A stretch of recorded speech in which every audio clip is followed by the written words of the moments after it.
17 फरवरी 1972 को United states के Michigan में जन्मा एक मिडिल क्लास फैमिली का बच्चा बचपन से ही कुछ बड़ा करने का जज्बा 1994 में अमेरिका की स्टैनफोर्ड यूनिवर्सिटी से कंप्यूटर साइंस में बैचलर्स की डिग्री लेके अपने सपनों की खोज शुरू की। उसके बाद उस जमाने की सबसे बड़ी कंपनी याहू में 1996 से 2007 तक एज एन इंफ्रास्ट्रक्चर इंजीनियर काम किया। 2007 में जॉब छोड़ के कॉरपोरेट दुनिया से दूर कुछ नया करने की इच्छा लेके बहुत सारा स्ट्रगल किया। उसके बाद 2009 में फेसबुक में अप्लाई किया और रिजेक्ट कर दिया गया। रिजेक्शन के इंस्टेंट बाद 2009 में ही एक नई एप्लीकेशन का आइडिया उसके दिमाग में आता है। बाद में 2014 आता है और 2014 में वही फेसबुक उसकी उस एप्लीकेशन को 19 बिलियन डॉलर यानी लगभग 1.2 लाख करोड़ रुपए में खरीदता है। हाँ, मैं बात कर रहा हूँ दुनिया के सबसे बड़े मैसेजिंग ऐप व्हाट्सएप के को फाउंडर ब्रायन एक्टन की। ये सिर्फ एक कहानी या सक्सेस स्टोरी नहीं है, बल्कि एक एग्जाम्पल है कि रिजेक्शन और फेलियर के बाद भी एक नए लेवल तक खुद को ले जाया जा सकता है। अमेरिका के मिशिगन में 17 फरवरी 1972 को पैदा हुआ एक बच्चा,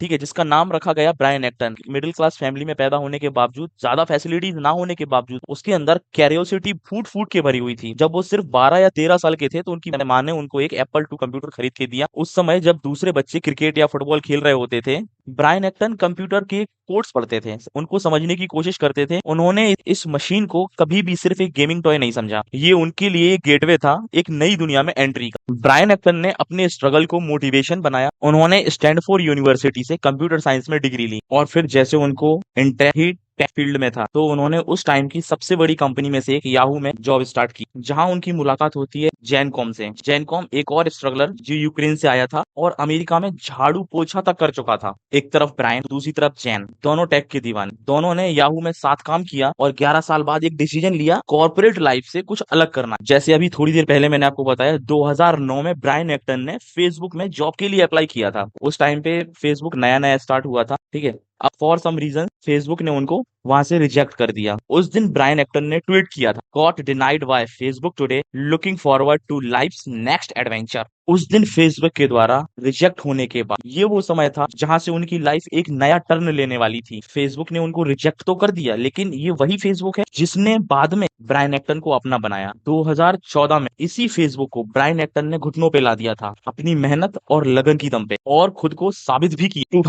2009 में फेसबुक से रिजेक्ट होने के बाद ब्रायन और जैन ने मिलकर एक एप्लीकेशन बनाया जिसको नाम दिया उन्होंने व्हाट्सएप। शुरुआत में सिर्फ ये स्टेटस अपडेट ऐप थी, लेकिन लोगों ने उसे एक मैसेजिंग ऐप के लिए यूज करना शुरू कर दिया। जब मैसेज एसएमएस महंगे थे, व्हाट्सएप फ्री, बिना ऐड के, बिना बकवास के, सिर्फ एक सिंपल, फास्ट और सिक्योर मैसेजिंग एप्लीकेशन बनाने के बाद लगातार एप्लीकेशन की लोकप्रियता को देख के और एप्लीकेशन को ग्रो करने के लिए इसमें लगातार नए नए फीचर्स अपडेट किए गए। 2010 में फोटो और वीडियो फीचर्स को ऐड किया गया। फिर 2013 में वॉइस मैसेजिंग सिस्टम भी इसमें ऐड किया गया। फिर आया साल 2016 जब व्हाट्सएप में ऐड किया गया उस समय का सबसे advanced end to end encryption security system, जहां व्हाट्सएप के यूजर्स को मिला एक ऐसा मैसेजिंग ऐप जो उनको देता था एंड टू एंड इंक्रिप्शन, जहां उनको पूरा भरोसा हुआ कि उनकी चैट या चैट हिस्ट्री कोई दूसरा इंसान नहीं देख सकता है। व्हाट्सएप की सिक्योरिटी और सिंपलिसिटी ने व्हाट्सएप को दुनिया का सबसे ट्रस्टेड ऐप बना दी। ये वही समय था जब दुनिया पे फेसबुक और इंस्टाग्राम जैसी एप्लीकेशन राज कर रही थी। वहां बिल्कुल भी जगह नहीं थी किसी और नई मैसेजिंग या स्टेटस अपडेट ऐप की, लेकिन वहां पे उस समय व्हाट्सएप ने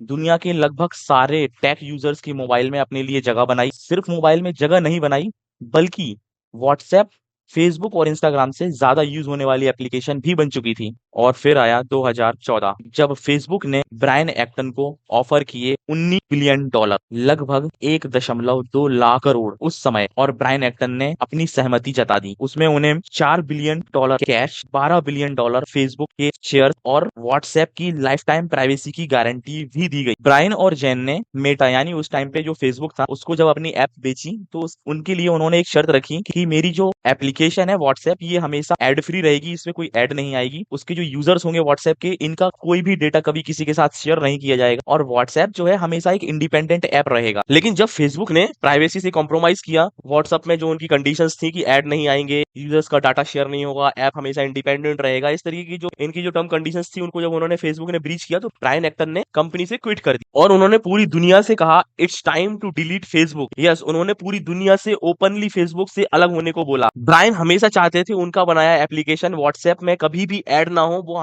वो हमेशा एड फ्री रहे और वो एकदम वैसा ही सेफ और सिक्योर रहे जैसा उन्होंने उसको सोचा और बनाया था। लेकिन जब फेसबुक ने उनकी जो टर्म कंडीशंस थी और प्राइवेसी को लेके उसको ब्रीच किया, तो उन्होंने फेसबुक को सिर्फ छोड़ा ही नहीं, पूरी दुनिया से जब अपील की कि इसको अब हमें डिलीट कर देना चाहिए अपने फोन से, उन्होंने प्रॉपर एक कैंपेन चलाया, it's time to delete Facebook. और ये उनकी तरफ से सही भी था, क्योंकि ये उनकी मोरल वैल्यूज के खिलाफ हो रहा था। क्योंकि जब उन्होंने अपना ये ऐप बनाया था तो उनका जो माइंडसेट था ये उसके हिसाब से नहीं हो रहा था। उनके जो यूजर्स थे व्हाट्सएप के, ये उनकी प्राइवेसी को लेके बहुत सही नहीं था, ऐसा उन्हें लगता था। इसीलिए उन्होंने ये इतना बड़ा कदम उठाया। ठीक है, उसके बाद भी व्हाट्सएप चल ही रहा है, फेसबुक उसको चला ही रहा है, एड्स भी उसमें आ ही रहे हैं, और अब ऐप इंडिपेंडेंट भी नहीं है, वो अब फेसबुक के सारे एप्स के साथ कोलैबोरेट कर चुका है और उसका जो भी डाटा था वो सिंक्रोनाइज्ड हो चुका है फेसबुक के साथ, मेटा के साथ। आज व्हाट्सएप जो है वो सिर्फ एक मैसेजिंग ऐप नहीं है, ये एक रिवैल्यूएशन बन गया है। 2 बिलियन से ज्यादा लोग इसको यूज कर रहे हैं वर्ल्ड वाइड, और इंडिया जो है ये इसका सबसे बड़ा यूजर मार्केट है। ब्रायन एक्टन की ये आज की स्टोरी ये प्रूफ करती है, रिजेक्शन कभी आपका एंड हो ही नहीं सकता। रिजेक्शन एक बिगनिंग होती है, कुछ नया स्टार्ट करने की, कुछ नई शुरुआत की, वो सिर्फ एक नए चैप्टर की शुरुआत